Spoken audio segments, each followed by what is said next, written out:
morning, everyone. Welcome to yet another episode of Living Raw with Kanye. Today, I'm standing in my future lounge. It's not much to see.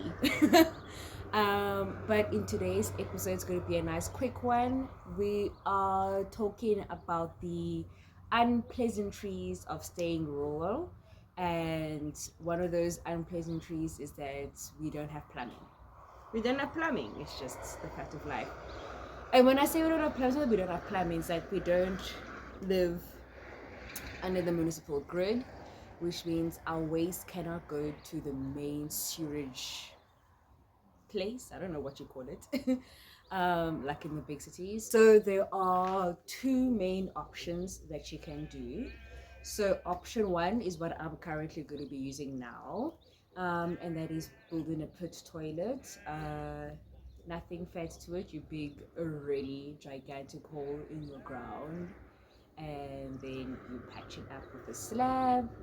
You put a little pedestal in, and that's it. Like all your waste just goes into a grave, basically. Um, it's not the nice option. A lot of people are scared of pit toilets. A lot of people are scared that like snakes can crawl up their bum. Like the scent is unpleasant. Nothing about a pit toilet is luxurious, but it's the options that we have. Option number two is obviously what I am planning to do in the future. Hence, I've already made a bathroom. I'll show it to you just now. That's where you are able to dig a gigantic septic hole in the ground, put a septic tank in, and that is where all the waste will go. And then you will have a water supply of either a borehole system or a JoJo tank. And then you'll connect your JoJo tank to your shower and to your toilet and to your sink, and you'll be able to flush down or drain out all the waste into the septic system. And then once the septic tank is full, you have trucks that come and suck up, for lack of a better term, but they vacuum up all your waste.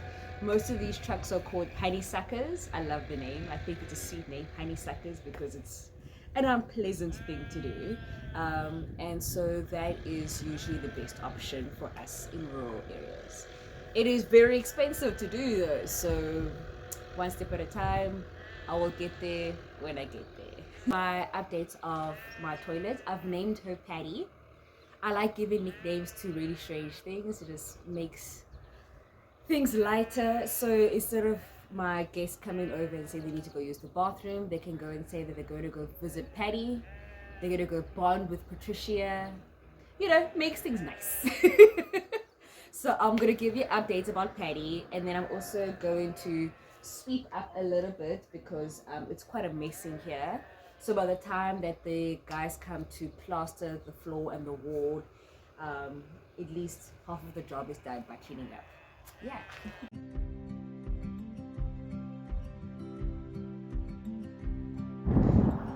Well, Patty is currently looking like one giant grave. I don't know, something about this makes me feel uneasy. But this is good. This is going to be a lifetime toilet. Here's an update of Patty. Nice simple building. How cute that they wrote welcome. You guys must feel at home when you come use my bathroom. And then over here, so they made the holding tank, if you want to say, bigger than the actual building. So now I have this extra spot. So I'm planning to see if I'm able to put like a mini JoJo tank here. And then have like a space here so that I can put soap and maybe like something to wipe your hands with. So then when you're done using the bathroom, you can wash your hands over here. And then on the inside, I want to put a mini table.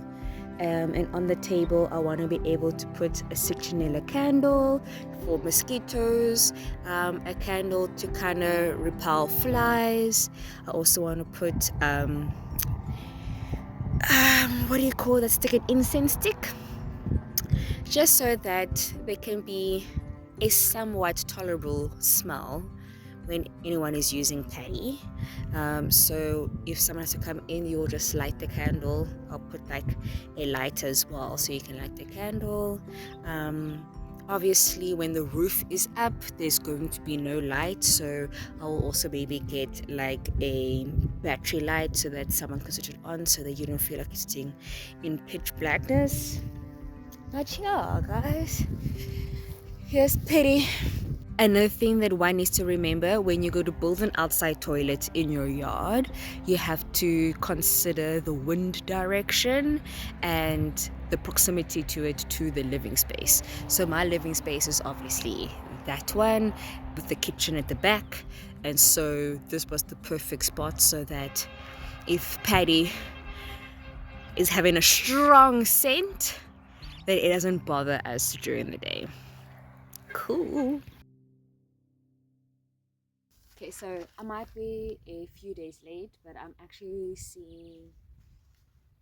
trying to see if I'm able to clean off some of the cement off the base of the bathroom, and then I'm just going to try and spruce things up for Paddy.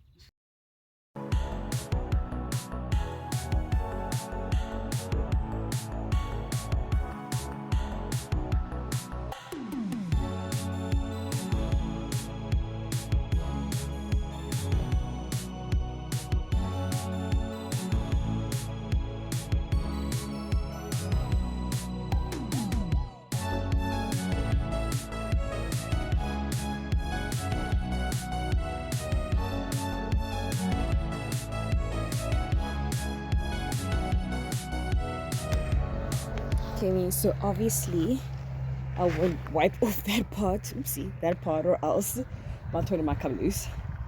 But for now, I think it's okay.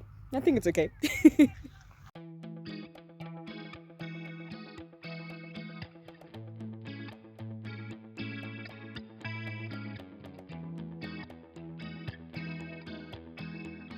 Obviously on the other video I showed this part, but as I said the last time, this is going to be the lounge region, and then that's going to be like the little kitchenette going there, and then this is also obviously going to be my bedroom, and then here this is going to be where the future bathroom will be when I eventually get a septic system, so toilet, shower, sink type of thing. But yeah, nice and simple.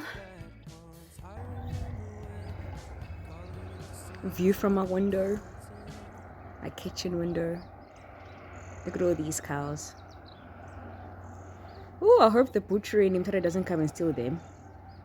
They're not even my cows.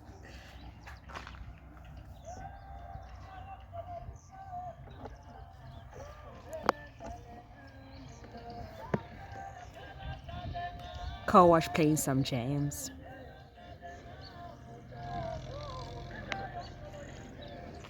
Doesn't this table make it already so much more homey? Okay, I think we've had enough with my toilet. Let's just admire my backyard view one last time before I end this video. Thank you so much once again for tuning in. Thanks again for watching. I really hope that you enjoyed this episode, and I will see you on the next one. Bye.